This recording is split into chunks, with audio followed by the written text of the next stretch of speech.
السلام عليكم ورحمة الله وبركاته. إن الحمد لله والصلاة والسلام على من لا نبي بعده. أما بعد فأعوذ بالله من الشيطان الرجيم. بسم الله الرحمن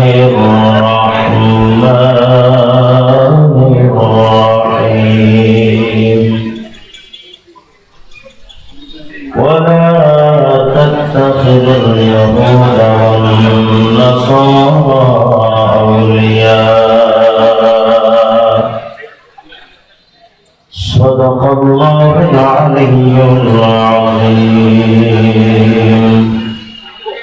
نرشد اللهم صل على محمد وعلى آل محمد كما صليت على إبراهيم وعلى آل إبراهيم إنك حميد مجيد. اللهم بارك على محمد وعلى آل محمد كما باركت على إبراهيم وعلى آل إبراهيم إنك حميد مجيد. মুফতি নজরুল ইসলাম রাহিমাহুল্লাহ স্মরণে দোয়া মাহফিলের আজকের মজলিসের সম্মানিত সভাপতি আমন্ত্রিত হযরত উলামায়ে কেরাম, ধর্মপ্রাণ মুসলমান ভাইরা, পর্দার আড়ালের মা এবং বোনেরা, এতক্ষণ যাবৎ আপনাদের সামনে যে অত্যন্ত চমৎকার করে আপনাদের ঈমান জাগরণে আলোচনা শুনিয়েছেন, তিনি নাস্তিকদের বিরুদ্ধে আপনাদেরকে সজাগ হওয়ার জন্য আহ্বান করেছেন, আর আমি আপনাদেরকে হিন্দুত্ববাদী আগ্রাসনের বিরুদ্ধে সজাগ হওয়ার জন্য আহ্বান করছি। কোন মুসলমানের সাথে অমুসলিমদের ব্যক্তিগত কোনো দ্বন্দ্ব নাই। দ্বন্দ্ব শুধু তখন ঈমানের মাসআলা আসবে যখন পৃথিবী ব্যাপী আছে দুটি ভাগে বিভক্ত, এক হলো কুফর, আরেক হলো তাওহীদ। এটা মনে করবেন।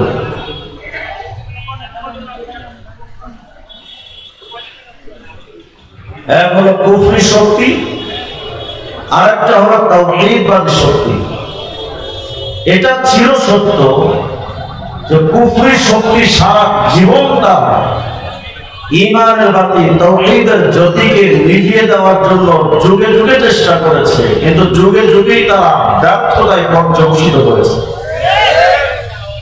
কুফরি শক্তি কখনো কোথাও সফলতা লাভ করেছে এমন কোন ইতিহাস পাওয়া যায় না, কিন্তু তাওহীদবাদীরা সর্বত্র সর্বমহলে যে তারা উজ্জীবিত হয়েছিল এটার প্রমাণ হাজার হাজার লাখ লাখ আছে। দুঃখজনক হলে আজ আমাদের দেখতে হচ্ছে ৯২% মুসলমানের বাংলাদেশে অতি আফসোসের সাথে আছে আমাদের সামনে কুফরি শক্তির উত্থান সহ্য করতে হচ্ছে।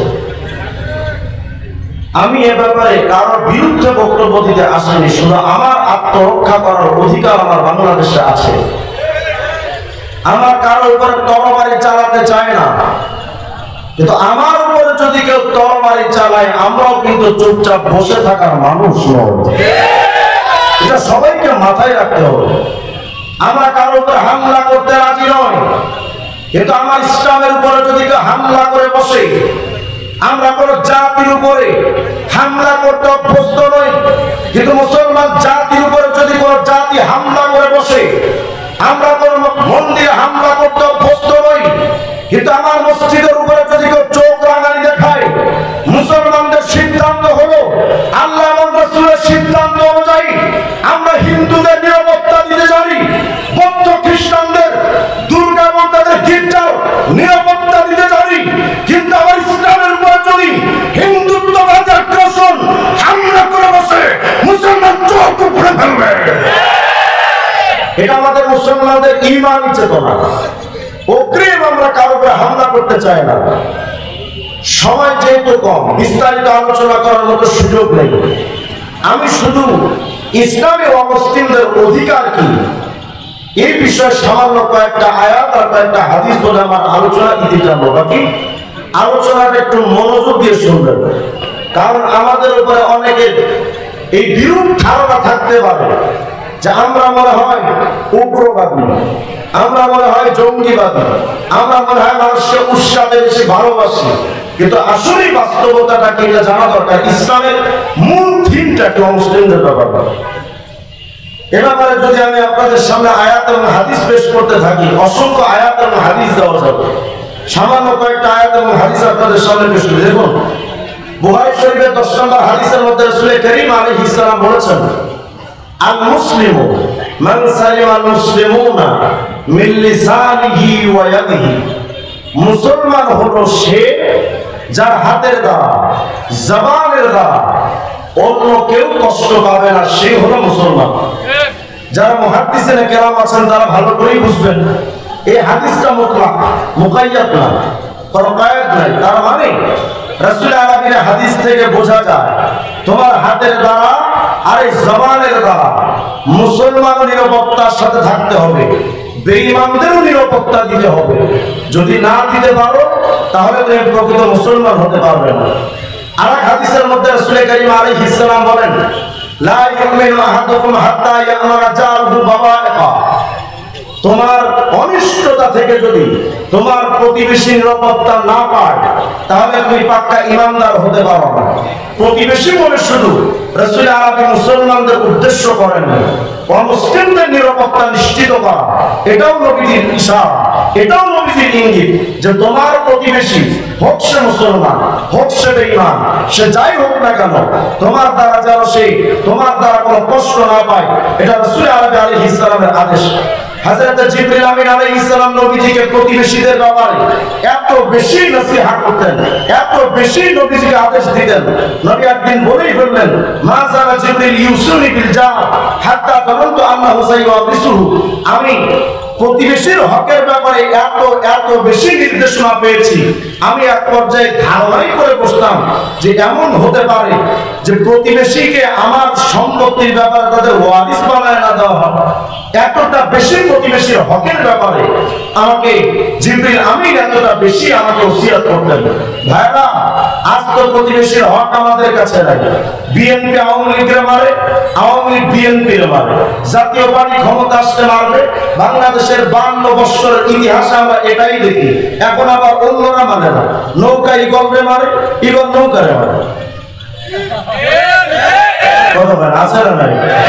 এই যে প্রতিবেশীর উপরে হামলা করা, আমি কোন নির্দিষ্ট সংগঠন বা দলের রাজনৈতিক ব্যক্তিত্ব নই, সুতরাং কোন দলের দিকে ইঙ্গিত করে কথা বলা আমার উদ্দেশ্য না। বাংলাদেশের 52টা বছরের ইতিহাসে আমরা এটাই দেখেছি, যারা যখন ক্ষমতায় আসছেন বিপক্ষ শক্তির উপরে হামলা করেন, প্রতিবেশীর উপরে হামলা করেন।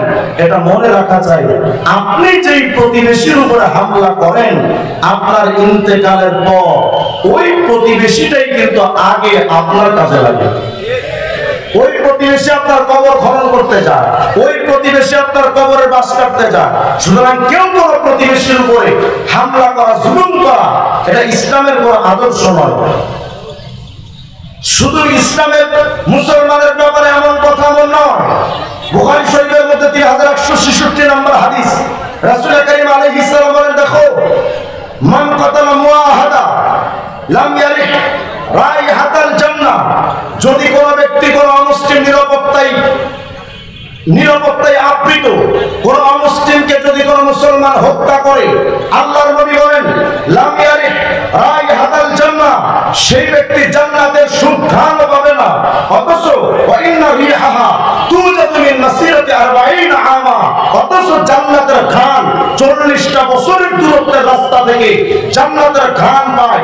এমন জান্নাতের ঘ্রাণ যদি কোনো অমুসলিমকে কোনো মুসলমান হত্যা করে, ওই মুসলমান জান্নাতের যাওয়া তো দূরের কথা, জান্নাতের ঘ্রাণটুকু পাবে না। ভাবতে পারেন কি মানবতার নবী, কি দয়ার নবী, রাহমাতুল লিল আলামিন শুধু মুসলমানদের নিরাপত্তা নিশ্চিত করেননি, তিনি মুসলিমদের নিরাপত্তা নিশ্চিত করেছেন, সমস্ত মুসলিমদের অধিকারকে সংরক্ষণ করেছেন। শুধু তাই নয়, আল্লাহ তাআলা কোরআন শরীফের মধ্যে মুসলিমদের অধিকার দিয়েছেন। ইসলামে অমুসলিমদের টোটাল দিক থেকে অধিকার দেওয়া হয়েছে। এজন্যই আমরা অমুসলিমদের দুর্গা পূজায় হামলা করি না, তাদের মন্দির ভাঙচুর করি না, তাদের সম্পত্তিকে লুণ্ঠন করি না। কিন্তু এটা সুস্পষ্ট কথা, আমরা তাদের উপর হামলা করি না আল্লাহ এবং রাসূলের নির্দেশে। আর আল্লাহ তাআলা পাশাপাশি আরেকটা হুকুম জারি করলেন, লা তাত্তাখিদুল ইয়াহুদা ওয়ান নাসারা আউলিয়া। মুসলিমদের উপর হামলা করবা না, জুলুম করবা না, এতটুকু ক্ষান্ত নাই। দেখো খবরদার, কোন অমুসলিমকে বন্ধু বানানো যাবে না। সুতরাং আজকে যারা আমেরিকার দালালি করেন, চায়নার দালালি করেন, ইন্ডিয়ার দাদাবাবুদের দালালি করেন, সুস্পষ্ট ভাবে কথা বলা যায়, যারা অমুসলিমদের দালালি করেন তারা যত বড় রাবেয়া বসরি হাসান বসরি হোক না কেন, আল্লাহর হুকুম অনুযায়ী তারা পরিষ্কার আল্লাহ বিদ্বেষী। একথা সুস্পষ্ট ভাবে বলা যায়, কারণ আল্লাহ বলেছেন অমুসলিমদের বন্ধু বানিও না। শুধু তাই নয়, আজকে আমরা বেশ কিছু সময় দেখছি ইন্টারনেটের মাধ্যমে, গুগলের মাধ্যমে, ফেসবুকের মাধ্যমে দেখি অনেক মুসলিম মেয়েরা অমুসলিম ছেলেদের সাথে সম্পর্কে জড়াচ্ছে এবং এই ষড়যন্ত্রটা অত্যন্ত গভীরভাবে তারা আমার মুসলিম মেয়ে সমাজ যুবতীদের মধ্যে ছড়িয়ে দিচ্ছে। বিভিন্ন প্রলোভন দেখিয়ে, বিভিন্ন ধরনের আশার বাণী শুনিয়ে, বিভিন্ন ভাবে তারা সহি সুফি রূপে তারা এসে আমার বোনদের মাথাকে ব্রেন ওয়াশ করছে। কি বলে জানেন? আপনার ফেসবুকে আসবে হয়তো হিন্দু আইডি দিয়ে অথবা মুসলিম আইডি দিয়ে। মুসলিম আইডি দিয়ে প্রথম আপনার সাথে প্রেম করার চেষ্টা করবে, যদি একান্ত ব্যর্থ হয় তাহলে অমুসলিম আইডি দিয়ে আসবে। এসে একজন মুসলিম নারী একটা যুবক দিকে এসে মেসেজ দিবে। কি মেসেজ? যে আসলে আমি মুসলমান হতে চাই, আপনি যদি দয়া করে আমাকে ইসলামের ব্যাপারে একটু সাহায্য করতেন তাহলে আমার মুসলমান হতে একটু সহজ হতো। ব্যাস, মুসলিম নারী যুবতী প্রথম ষড়যন্ত্রে অ্যাটাক হয়ে গেল। ও মনে মনে ভাবতেছে আমার ওসিলায় যদি একজন বেঈমান মুসলমান হয় তাহলে তো আমার কপাল কত ভালো, আমি জান্নাত পেয়ে যাব। এই যে ধোঁকা দিয়ে প্রথম তাকে মেসেঞ্জারে অ্যাড করে নিল। একদিন কথা হচ্ছে, দুদিন কথা হচ্ছে, 4 দিন কথা হচ্ছে, আস্তে ধীরে ধীরে তারা প্রেমের সম্পর্কে জড়াচ্ছে। কিভাবে? ছেলে প্রস্তাব দেয় যে যদি তুমি আমার সাথে বিয়ে বসো তাহলে আমি তোমাকে বিয়ে করে ফেলবো, আমি কালেমা পড়ে মুসলমান হবো। ব্যাস, আমরা দুইজন মুসলমান হয়ে সুন্দর একটা সংসার গঠন করলাম। এভাবে করে প্রেমের জালে আবদ্ধ করে তারা আমার মেয়ে সমাজকে, আমার মুসলিম মেয়ে সমাজকে তারা তাদের জালে আবদ্ধ করে মিট করে, দেখা সাক্ষাৎ করে, মিষ্টি খাওয়ায়, ওটার মধ্যেও কালো জাদু ঢুকায়, ওটার মধ্যেও কালো জাদু ঢুকায়। যখন এই মেয়েকে যখন কোনো কিছু গিফট দেওয়া হচ্ছে ওর মধ্যে কালো জাদু ঢুকিয়ে তারা তো কুফরি কালাম দিয়ে সব করতে ব্যস্ত, কারণ তাদের তো ঈমান নাই, আল্লাহর ভয় নাই। কুফরি কালাম করলে সমস্যা কি তাদের? ব্যাস, তারা কুফরি কালাম করে একটা মেয়ের ভেতরে তার পরিপূর্ণ ভালোবাসাটা ঢুকিয়ে দিল। সপ্তাহ পর সপ্তাহ, মাসের পর মাস, বছরের পর বছর আমার মুসলিম নারীদেরকে হিন্দু যুবকরা ধর্ষণ করছে। আরো গভীরে পৌঁছে এই মেয়েটাকে আস্তে ধীরে ভারতে পাচার করে দেয়। ফলাফল কি হয়? এই মেয়েটা ইন্ডিয়া যাওয়ার পর সে পতিতালয়ে তার জায়গা হয়।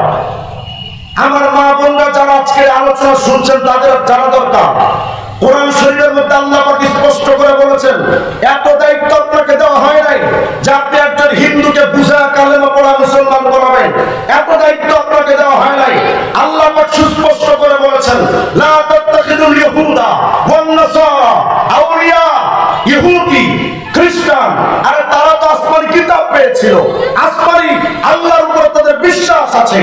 এরপর আল্লাহ পাক সেই আহলে কিতাবদেরকে বন্ধু বানাতে নিষেধ করেছেন। যদি আসমানি কিতাব পাওয়া ইহুদি আর খ্রিস্টানদের বন্ধু বানানো আল্লাহর তরফ থেকে যদি হারাম হয়, যারা গরুর মুখ খায়, যারা হিন্দুদের, যেই হিন্দুরা মূর্তির পূজা করে, তাদের ইমো মেসেঞ্জারে কথা বলা হারাম।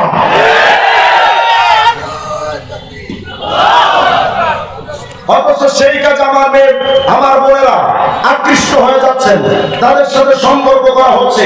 আস্তে ধীরে এই মেয়েরা তারা ফিজিক্যালি সেক্সুয়ালি তারা জড়িত হয়ে যায়, আস্তে ধীরে তাদের শেষ ঠিকানা হয়ে যায় পতিতালয়। ছিলেন সম্ভ্রান্তের নারী, পরিবারের সন্তান, আজ হয়ে গেল পতিতালয়ের একজন সদস্য। আমরা স্পষ্ট করে বলি, আমাদের বাংলাদেশে আমরা বিভিন্ন সময় পত্রিকার মাধ্যমে আমরা দেখি যে অনেক হিন্দু যুবকরা মুসলমান মেয়েদের, যুবতী মেয়েদের ভাবে আকৃষ্ট করছে।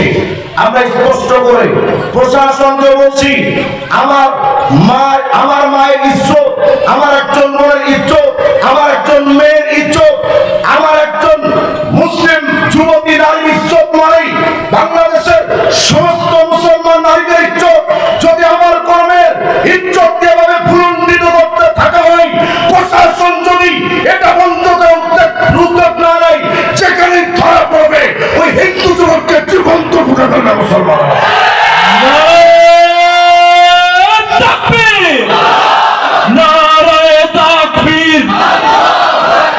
ইসলামের সূত্ররা,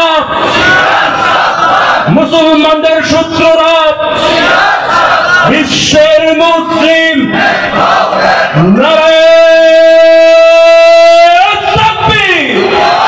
আমরা স্পষ্ট করে বলি, আমরা হিন্দু যারা আমাদের এলাকায় আছেন, আজ পর্যন্ত দেখানো যাবে না ভারতের বাবরি মসজিদে যখন হামলা হয়েছিল, শাইখুল হাদিস আল্লামা আজিজুর রহিমাহুল্লাহ 5 লক্ষ মানুষের বহর নিয়ে ঢাকা থেকে যশোর পর্যন্ত লঞ্চ করেছিলেন।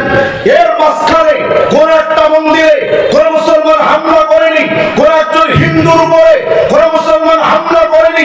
বাবরি মসজিদের হামলার কারণে বাংলাদেশের কোন মন্দিরে কোন মুসলমান হামলা করেনি। আজও পর্যন্ত হাটহাজারী মাদ্রাসার পাশে হিন্দুদের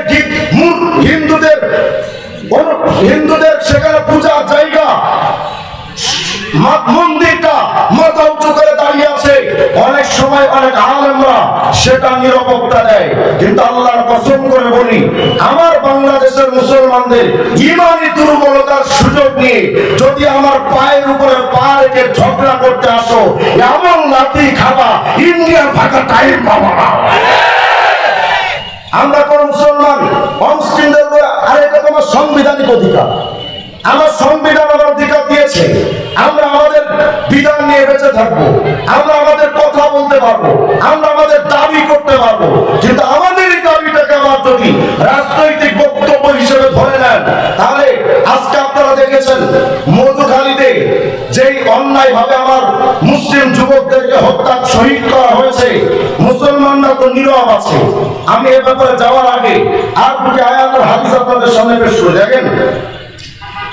কোরআনে কারীমের মধ্যে আল্লাহ পাক বলেছেন, লা ইয়ানহাকুমুল্লাহু আনিল লাযিনা লাম ইউকাতিলুকুম ফিদ-দীন ওয়া লাম ইখরিজুকুম মিন দিয়ারিকুম আন তাবাররুহুম ওয়া তুকসিতু ইলাইহিম ইন্নাল্লাহা ইউহিব্বুল মুকসিতিন।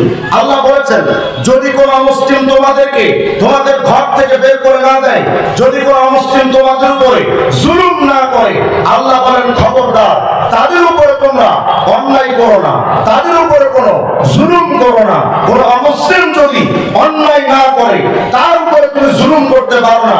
আল্লাহ পাক স্পষ্ট করে কোরআন শরীফের আয়াতে বলেছেন। শুধু তাই নয়, আবু দাউদের 3052 নম্বর হাদিস দেখেন, রাসূল করিম বলেছেন, আল্লাহ মান যালামা মুআহাদান আও ইনতাকাসাহু আও কাল্লাফাহু ফাওকা তাআতিহি আও আখাযা মিনহু শাইআন বিগাইরি তিবি নাফসিন। নবী বলেছেন, তোমার অধীনস্থ কোন মুসলিম যদি থাকে, খবরদার তার সম্পত্তি জোর করে দখল করো না। কোন মুসলিম যদি তোমার এলাকায় থাকে, জোর জবরদস্তি করে তার উপর কোনো কিছু তুমি চাপিয়ে দিতে পারো না। কেউ কোন মুসলিমের উপরে জুলুম করতে পারো না, এটা আমার নবীর আদেশ। এজন্যই আমরা কোন মুসলিমকে কষ্ট দিই না, আমরা কোন মুসলিমদের মন্দিরে হামলা করি না, কোন গির্জায় হামলা করি না, কোন প্যারোডে হামলা করি না। এটা আমাদের ঈমান, নবীর হুকুম ফরমান রক্ষা করার জন্য, ঈমান হেফাজতের জন্য আমরা কোন মুসলিমের উপরে হামলা করি না। কিন্তু এটা সুস্পষ্ট কথা, নবীর আদেশ যেমন তাদের নিরাপত্তা দাও, আল্লাহর আদেশ যেমন তাদের নিরাপত্তা নিরাপত্তা দাও, সেই আল্লাহর আরেকটা বিধানও কিন্তু আছে। আল্লাহ বলেছেন ওয়াকাতিলু ফি সাবিলিল্লাহ আল্লাযীনা ইউকাতিলুনাকুম ওয়ালা তা'তাদু, খবরদার তোমাদের বিরুদ্ধে যারা যুদ্ধ করবে তোমরাও তাদের বিরুদ্ধে যুদ্ধ করবে। সুতরাং সুস্পষ্ট কথা এটা যে আমরা কোন মুসলিমের উপর অন্যায়ভাবে হামলা করতে চাই না, কিন্তু কোন মুসলিম যদি আমাদের গলার উপরে ছুরি চালায়, আমাদের পায়ের উপরে পা রেখে যদি ঝগড়া করতে আসে, আমার মা বোনদের ইজ্জত নিয়ে যদি কোন মুসলিম টানাটানি করে, আমার কোন যুবককে যদি মিথ্যা অপবাদ দিয়া যদি তাদেরকে শহীদ করতে হয়, শহীদ করা হয়, আর তাদেরকে যদি গ্রেফতার আপনারা না করেন, এটা মনে রাখবেন মুসলমানদের ঈমানি চেতনা। আমি আপনাদের শুনিয়ে যাচ্ছি ফরিদপুরের মধুখালী যেই মেম্বার চেয়ারম্যান আর যাদের মাধ্যমে মুসলমানদের শহীদ করা হয়েছে, তাদের যদি মৃত্যুদণ্ড না দেন, মুসলমানরা কিন্তু নিশ্চিত ভেবে দিয়েছে ওদের আর রক্ষা হবে না। ওদের যদি আপনারা মৃত্যুদণ্ড না দেন, এটা আমি চ্যালেঞ্জ করে বলতে পারি, ওই মেম্বার, ওই চেয়ারম্যান, ওই হত্যাকারী হিন্দুরা নিরাপত্তার সাথে রাস্তায় হাঁটতে পারবে না। হয়তো আপনারা বিচার করবেন, নইলে জাতি বিচার করে ছেড়ে দিবে। আজকে আমাদের মাথার পায়ের উপরে পা রেখে মাঝে মধ্যে আমাদের উপরে হুমকি দেওয়া হয়। কখনো বলা হচ্ছে সিলেট থেকে খুলনা পর্যন্ত বিরাট একটা অঞ্চল নাকি দাদারা দখল করবে, তারা বলে এটা নাকি তাদের সম্পত্তি।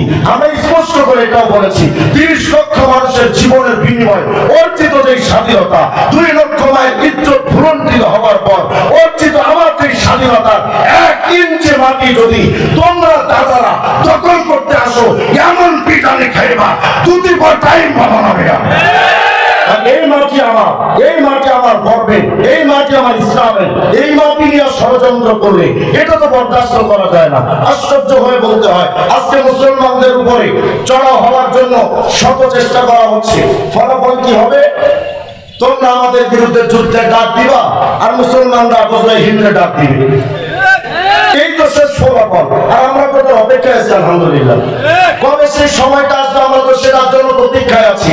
এই জন্য আমরা স্পষ্ট করে বলি, হিন্দু মুসলিম দাঙ্গা লাগার জন্য মাঝখানে যারা প্রচেষ্টা চালাচ্ছে তারা মুসলমানেরও কেউ না, হিন্দুদের কেউ না, তারা তৃতীয় পক্ষ কোন শক্তি যারা মুসলমান আর হিন্দুদের মধ্যে দাঙ্গা লাগাতে চায়। সুতরাং এদেরকে তো কঠোর হস্তে দমন করা দরকার। যদি এদেরকে কঠোর হস্তে দমন না করা যায়, আজ হোক কাল হোক, এরা বাংলাদেশ সহ আমার বাংলা, আশ্চর্য হবেন আপনারা, আমার বাংলাদেশে একটা সংগঠন আছে যারা অখণ্ড ভারত প্রতিষ্ঠার আন্দোলনে তারা চেষ্টা করে। অখণ্ড ভারত মানে কি জানেন? এই বাংলাদেশ পাকিস্তান আর ভারত এক হবে আমার, তার মানে আমার বাংলাদেশের স্বাধীনতা থাকবে না। আমার বাংলাদেশের কখনো সেন্ট মার্টিনের দিক নিয়ে ষড়যন্ত্র করা হয়, কখনো ইদানিং আপনারা দেখেছেন চট্টগ্রামের পাহাড়ি অঞ্চলে কিছু কিছু সেখানে দস্যু তৈরি হয়েছে যারা সরকার মানে না, তাদের সরকার আলাদা, তাদের হুকুম আলাদা, তাদের সবকিছু আলাদা। আমরা মুসলিমরা যদি শুধু এই ঝিমিয়েই থাকি, তাহলে আসল কারণ আমাদের উপরে বিরাট অসভ্যতা আমাদের উপরে চাপিয়ে দেওয়া হবে। এই জন্য শেষ আপনাদের কাছে আমি অনুরোধ করতে চাই, যদি আমার বাংলাদেশের মুসলিম ভূখণ্ডে আমার উপরে হিন্দুত্ববাদী শক্তি হোক না কেন, আমেরিকার শক্তি হোক না কেন, বা চীনের শক্তি হোক না কেন, আমরা গোলামগার। বলে বলে আমরা গোলামগার। আমরা আমেরিকার দালালি করি, আমরা চায়নার দালালি করি, আমরা ইন্ডিয়ার দালালের দালালি করি, আমরা দালাল কার? সুতরাং আল্লাহর দালালি করতে গিয়ে যেমন নীরব থাকতে পারি, তেমন গর্জন দিয়ে আবার জাগতে পারি। প্রস্তুত থাকবেন ইনশাআল্লাহ। আল্লাহ তাআলা আমাদের সকলকে কবুল করেন।